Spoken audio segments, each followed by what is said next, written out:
Friends welcome to my channel Ashok exclusive. आज के আমি তোমাদের কাছে এসে হাজির হয়েছি একটা নতুন ব্লগ নিয়ে।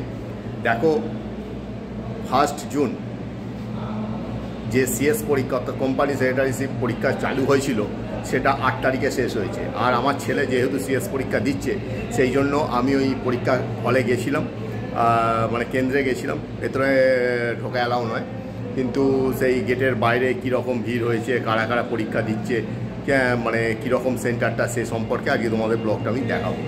আর তোমাকে বলে রাখি, এই যে 1 তারিখ থেকে 8 তারিখ পর্যন্ত যে পরীক্ষা হলো মডিউল 1 এবং মডিউল 2, আমি পরবর্তীকালে আমার ব্লগে কীভাবে সিএস পড়া যায়, সিএস পড়লে কী কী উপকারিতা, কোন মডিউলে কী কী সাবজেক্ট আছে, এই নিয়ে বিস্তারিত আলোচনা করব। আজকে আমি তোমাদের শুধু দেখাবো যে এই সেন্টারটা তোমাদের প্রথমে বলে রাখি, সেন্টারটা পড়েছে কোন্নগরে জেভিয়ার্স স্কুলে, ইংলিশ মিডিয়াম স্কুলে। এটা হুগলি জেলায় অবস্থিত।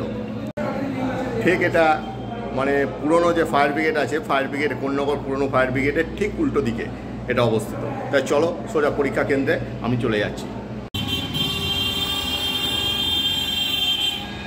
জেভিয়ার্স ইংলিশ মিডিয়াম স্কুলের মেন গেটটা তোমরা দেখছো। আর দেখো অনেক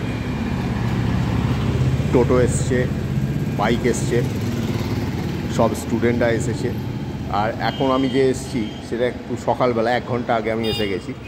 9টা থেকে পরীক্ষা চালু, আমি 8টার সময় এসে গেছি, বাইকে করে এসেছি, কারণ আমি অনেকটা দূর থেকে আসছি, হাতে সময় নিয়ে আসাই ভালো। যেদিকটা দেখাচ্ছি এদিকটা হচ্ছে উত্তরপাড়ার দিক। উত্তরপাড়ার দিকে রাস্তাটা আমি তোমাদের এখন দেখাচ্ছি।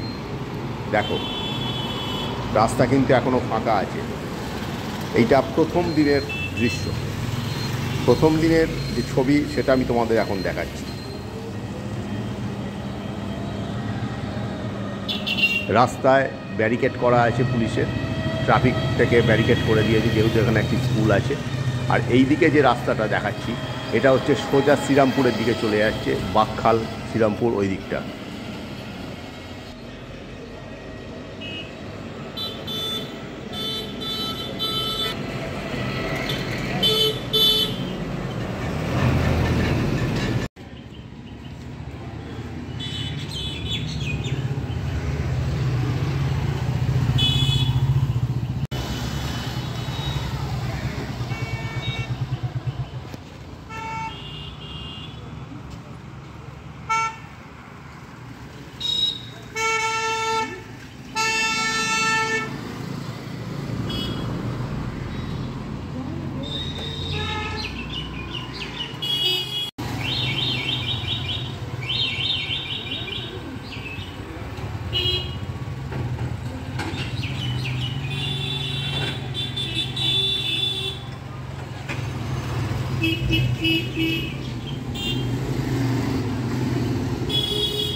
ক্রমশ ছাত্রছাত্রীদের ভিড় বাড়ছে।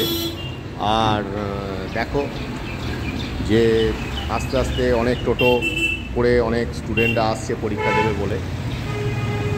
এই পর্যন্ত আমি তোমাদের যেটা দেখাচ্ছি এটা হচ্ছে প্রথম দিন, অর্থাৎ 1 জুন।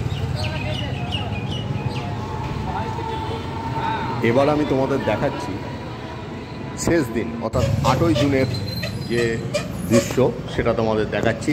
দেখো আজকে রাস্তায় কিন্তু প্রচুর অটো, রাস্তায় জ্যাম হয়ে গেছে। যে সমস্ত ছাত্রছাত্রীরা পরীক্ষা দিয়ে হল থেকে বেরোচ্ছে তাদের মুখে কিন্তু সেভাবে হাসি নেই, চাপা একটা উৎকণ্ঠার মধ্যে সবাই আছে। আসলে এই পরীক্ষাগুলোই এরকম। প্রফেশনাল যে কোনো পরীক্ষাই প্রচণ্ড কঠিন হয়। এখান থেকে সাকসেস হতে পারলে তবেই তার মূল্য, তবেই তার সব কিছু।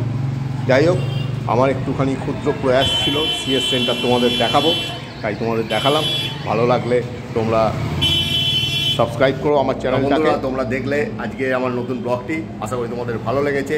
যারা সিএস পড়াতে উৎসাহী তারা সিএস পড়তে পারো, উজ্জ্বল ভবিষ্যৎ। কিন্তু খুব কঠিন সাবজেক্ট, পাস করতে পারলে তাহলেই, না হলে কিন্তু মুশকিল। যাই হোক, সাকসেস আনসাকসেস সবেতেই আসে, চেষ্টা চালিয়ে যেতে হবে, ওই নিয়ে কোনো কথা হবে না। আর আজকে আমার ব্লগটি এখানেই শেষ করছি। Bye bye.